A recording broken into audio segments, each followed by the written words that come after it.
Once you've found the directory, you're looking for Lesson 7, Shapes and Custom Shapes.psd. Give it a double click and it'll open up straight away. So, let's get started. Now as you can see, we have a lot of choices of different shapes. Everything from rectangles to circles, and at the bottom there we've got some custom shapes. The shape tool is on the left hand side near the bottom here, and if I click and hold, I can see that I've got a lot of choices. Just out of interest, if you want to make a square, you use the rectangle, and if you want to make a circle, you use the ellipse tool. That's something that confuses a lot of people. Now, at the top here, the properties bar tells us a lot of information about what's going on with this tool. On the left hand side here, we can see we've got a solid shape, and I want you to make sure of these three icons here, this one is selected, and it means that we're actually going to create a shape layer. In other series we'll be looking at things like paths, and that's not what we're going to do today, so I want to make sure that you've got the first one selected. Here we've got the different types of tools, the same as we found here in the menu. Next we've got the custom shapes we'll be looking at later, and then we've got the different types of settings for the shape. Lastly, we've got the style.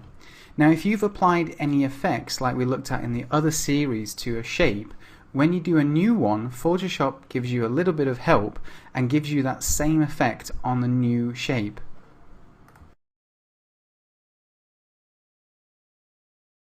Let's make our two first shapes, which are going to be our rectangle. Before we do that, please can you check that you have the right group selected. This allows us to make the new shapes inside that group. Also, I'd like you to use the color black, and I'm just going to click right at the corner here and then make sure that this says 0000. This is important for us as web designers because it shows us the color code that we use when we're actually doing the coding for our design. Click OK. Great. I've got my rectangle tool selected. All I need to do is click and drag, and you can see that the rectangle is appearing. So let go just over halfway. And you can see that's a very simple way of doing it. Now I want to show you something very closely. So I'm going to press Z for the zoom tool, and I'm going to zoom right into the corner. Now something you'll notice about the shape is it's not perfect. It's not pixel perfect. If we look at the border here, we can see that this is pixel perfect. There's no sort of grey area around it. Now the reason this is appearing is because we haven't got snap to pixels. Now this is a little bit of an advanced tip, but it's very, very useful. So I'm going to zoom back out again by right click actual pixels, and I'm going to move over. Again, I'm going to press space to do that. Now for this next one, the square, we want to do it in two ways. First of all, we want it to be pixel perfect, so that when we do slice and dice and turn all our images into code, everything will be pixel perfect and work nicely. So that's what we're going to do first. I'm going to click on the shape tool, and then just below here, this little arrow will reveal some rectangle options. The one that we want is snap to pixels. It's a recent thing that I found, and it's been so useful. To make a perfect square, you need to hold down shift when you're doing the shape. So I'm going to click and drag, and then I'm going to hold down shift, and you can see that that's a perfect square. Now watch what happens if I let go of shift too soon. You can see it doesn't make a perfect square anymore. So if you do want to have a perfect shape, even if it's a circle, always keep your hand on shift. Let go of the mouse first. So let me do that again. Edit, undo. So first of all, I'm going to start drawing the shape. So I'm going to click and drag, and then I'm going to hold down shift next and pull that like that. Now if I hold down shift first, it will actually add that shape to the previous one. So make sure you start drawing the shape, hold down shift, then let go of the mouse, and then let go of shift.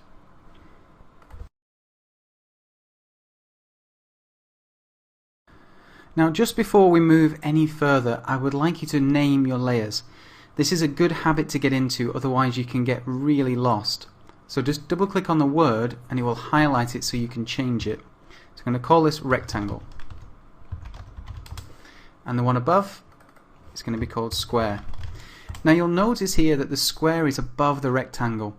That's something that Photoshop does. Every time you make a new layer, it adds it on top of the current layer, and that's just so you can see it.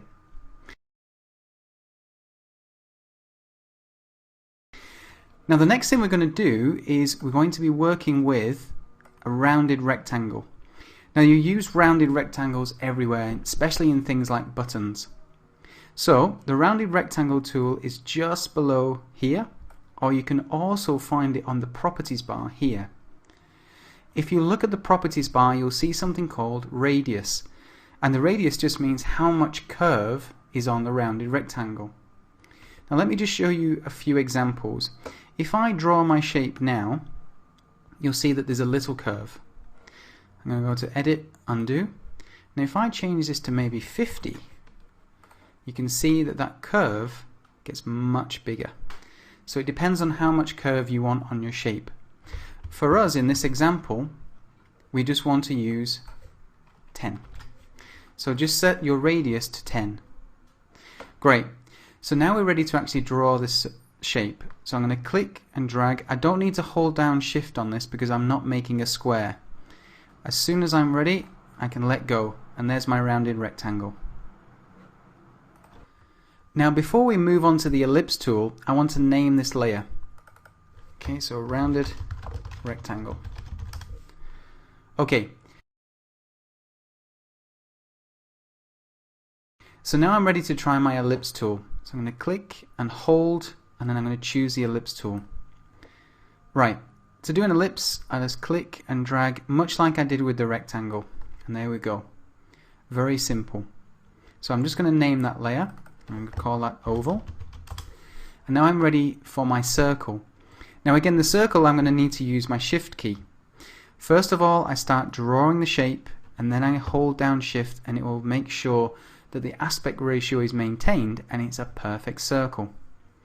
Next thing I need to do, I've still got everything held down, I let go with my right hand on my mouse and then my left hand with the Shift. It's very important to do that. It's very easy to get that mixed up. So again, I'm going to name my layers. So I'll call this circle. Now you'll notice that these two shapes are a different color, and I want to reference these shapes. So all I have to do is I have to click on this part here of the shape. Every shape has the same thing. On the left hand side it has the color, and on the right hand side it has something called a vector mask. Now the vector mask is essentially just a shape, and this is the color. If you want to change the color, you just double click, and that will bring up the color picker. Now I'm changing the color of my circle layer, and I'm just going to choose a nice red. It's about the same. So I'm just going to click OK. Now for my oval, I want to get exactly the same grey as I've used here. I want to reference a color. Now you might reference a color from a photo or something like that, or even a logo, and you want to make sure that the color is perfectly the same. To do that, double click on the color to bring up the color picker. Now you'll notice when my cursor's here, it's selecting a color, and if I do this, I can see that the oval is changing. However, if I want to reference a color, all I have to do is move my mouse to where the color is and click, and you'll see that the mouse has changed to something called the eyedropper tool. I've clicked and my oval has changed to the exact same color. Very handy and very useful.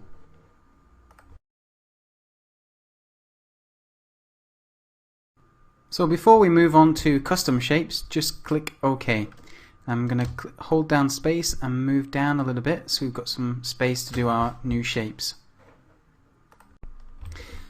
Now to select the custom shape tool, I just click and hold, and I've got the custom shape tool here. Now if you look at the properties bar closely, you'll see that something's changed. You've now got this part here. If I click on the tiny arrow to the right hand side, I can see I've got a choice of custom shapes. There's not many, but we can always add some more later. The one I'd like you to choose is just this thumbtack.